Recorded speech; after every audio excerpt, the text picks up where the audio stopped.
Alors il est question de merveilleux. Comment est-ce qu'on pourrait aborder ou définir, si on pouvait le définir, le merveilleux? Alors il peut y avoir en gros deux orientations, deux possibilités. Une première possibilité, ça serait que le merveilleux touche à l'extraordinaire. C'est-à-dire que quelque chose de non ordinaire, quelque chose qui ne fait pas partie de ma réalité ordinaire, se manifeste. Et souvent, quand on est par exemple dans la nature, on aurait tendance à penser aux fées, aux êtres féeriques, qui habituellement sont invisibles, donc qui ne sont pas visibles quand je me promène en forêt, et qui se manifesteraient, qui viendraient. Bon. Alors c'est quelque chose qui vient et qui nous surprend un petit peu, qui nous surprend dans notre quotidien, dans notre ordinaire. Donc cet extraordinaire arrive, ou arriverait en tout cas, parce que quelque part, en ayant cette conception des choses, c'est comme si on partait dans une quête où on attend de l'extérieur une réponse merveilleuse. On attend de l'extérieur que quelque chose vienne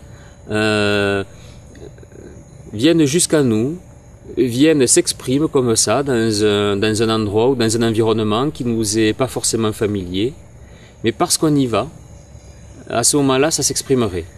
Donc il y a quelque chose d'une manifestation, de quelque chose donc d'extraordinaire, et le merveilleux serait là. Ça peut donc créer des attentes, et avec ces attentes, des illusions. Il est assez rare, quand on va dans cette façon d'aborder la nature et les êtres féeriques, il est assez rare de les rencontrer. Voilà. Peut-être parce qu'il y a un peu de timidité dans la nature, ou en tout cas il y a peut-être un petit peu d'intimité qui attend de se révéler. Donc elle ne se révèle pas forcément, cette intimité et cette sensibilité, juste parce qu'on en a envie. Voilà. Juste parce qu'on vient, on a envie de voir de l'extraordinaire, que quelque chose de merveilleux se passe, et ça va arriver. Alors c'est une façon. Donc l'extraordinaire, quelque chose qui est en dehors de notre ordinaire, quelque chose qui vient et qui se manifeste. Une autre façon, qui est presque l'inverse d'aborder les choses, d'aborder le merveilleux, c'est une façon ordinaire. C'est une façon simple, mais dans cette simplicité, il y a quelque chose de particulier, c'est-à-dire que quelque chose se révèle. Voilà. Et quelque chose se réveille aussi en nous. C'est... tiens, il y a une phrase... J'amène avec moi toujours un petit sac et avec quelques livres, quelques petits livrets pour lire. Et là, j'ai amené un petit livret fait par notre ami Yannick Alram, La sérénité des montagnes. Et dedans, il y a un ensemble de citations. Alors, je suis tombé dessus tout à l'heure sur une citation de Marcel Proust. Cette citation, elle dit « Le véritable voyage de découverte ne consiste pas à chercher de nouveaux paysages, mais à avoir de nouveaux yeux. » Et c'est un peu ça qui nous est proposé dans cet ordinaire qui se révèle. C'est avoir de nouveaux yeux. C'est avoir de nouveaux sens. Pas nos sens habituels, pas nos sens de l'ordinaire, mais nos sens qui viennent pour de la révélation, nos sens qui viennent se réveiller profondément. C'est ce qui fait que par exemple, d'un bruit, on va, en allant dans la nature, comme la nature est bienveillante, comme la nature est accueillante, on va entendre des sons. Et ces sons, progressivement vont devenir mélodies. Après c'est le chant d'oiseaux qui vient nous nourrir. Si on reste assis dans une clairière par exemple, on peut se laisser imprégner par ces chants d'oiseaux. Au départ ça peut être quelque chose d'assez lointain et progressivement ça va se rapprocher. Alors pas forcément parce que les oiseaux vont se rapprocher, il y a peut-être un peu de ça, parce que quelque chose en nous s'harmonise avec la nature quand on y est posé, mais il y a aussi parce qu'on laisse pénétrer en nous, par nos sens, on laisse pénétrer à l'intérieur. C'est comme si nos sens étaient tournés vers notre cœur, et ils voulaient donc rentrer dans l'intérieur de nous-mêmes pour laisser venir les choses plus profondément, et s'ouvrir avec une autre dimension à ce qui nous entoure. C'est la même chose avec les odeurs. De simples odeurs qu'on peut sentir habituellement, on peut aller progressivement vers le parfum. Et du parfum, il y a quelque chose qui vient nous nourrir, quelque chose qui passe dans tout notre corps aussi. Et nos sens, en s'éveillant, en se réveillant, en se rappelant à notre nature profonde, eh bien, s'ouvrent à la nature profonde des choses. Et dans la nature profonde des choses, donc, il y a du visible et il y a de l'invisible. Il y a des plantes, des animaux, des roches, il y a différentes choses, différentes choses qui deviennent différents êtres. Voilà.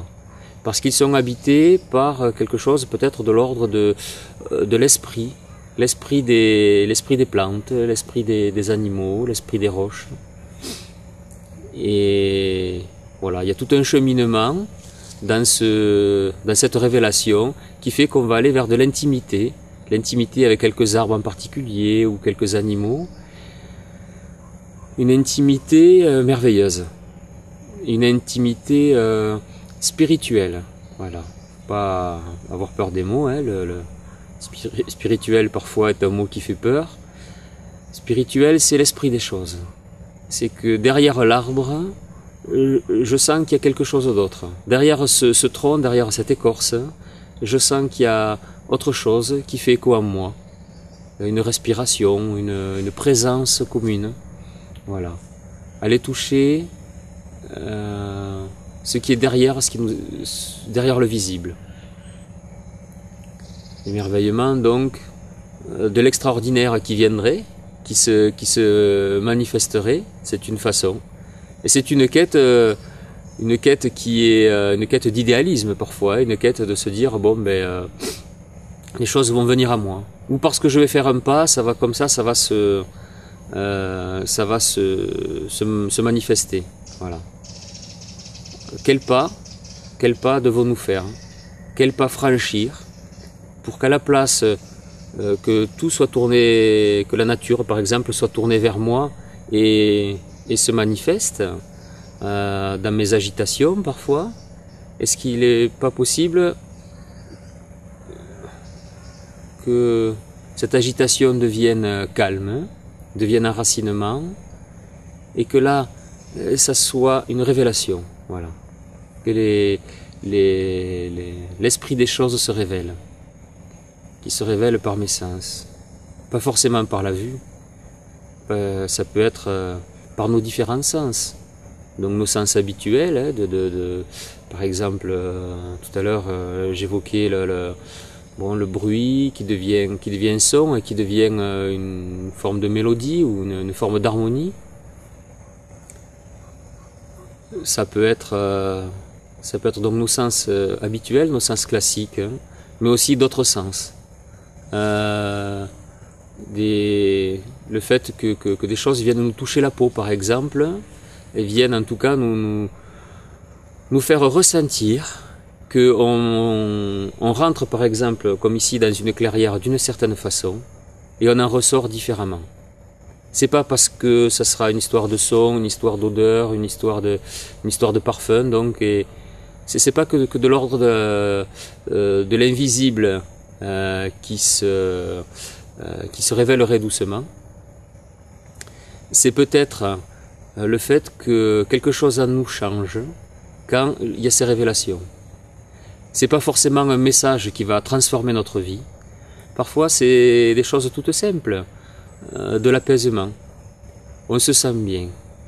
On vient dans un endroit, comme ici, là, une clairière, et puis on s'y pose, et on en repart plus calme, plus serein, plus vivifié aussi. Hein. Il y a quelque chose de vivant qui se réveille en nous et qui fait que la journée va être différente. C'est une façon aussi donc d'aborder le merveilleux. Quand on passe de l'extraordinaire qui se manifeste à l'ordinaire qui se révèle. Voilà. C'est un autre regard donc sur la nature et un autre regard sur le monde et sur la vie en général qui nous est proposé dans cette façon. Ça met de la paix dans notre cœur. Ça met du calme. Et ça ouvre aussi une forme d'attention à ce qui nous entoure.